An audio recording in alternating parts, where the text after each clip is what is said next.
G'day Space Cadets and welcome back to your favourite mindfulness show. Today we're talking about boundaries. We know they're good for us and our relationships. So why can it feel so hard to set them? This is the topic of a brilliant book, The Book of Boundaries by Melissa Urban. A recovering addict, she's known as the Boundaries Wizard.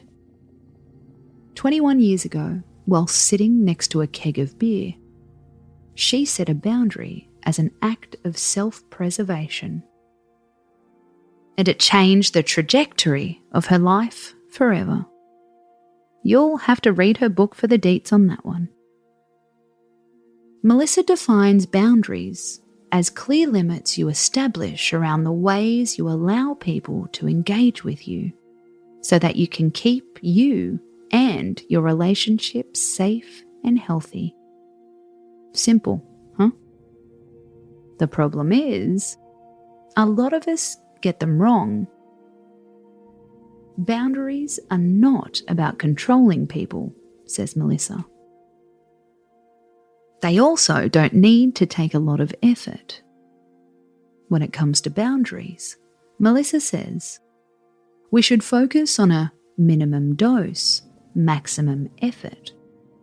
She recommends we all ask ourselves the question, what is the smallest action you can take to produce the desired effect? Think of it this way. If your chicken nuggets are not hot after 2 minutes in the microwave, you don't need to zap them for another 5 minutes. The same applies to our relationships. If you start every boundary conversation with the firmest and most direct language, sure, the boundaries you set will be effective, says Melissa. But you may create more conflict than necessary. Could you have handled it lighter?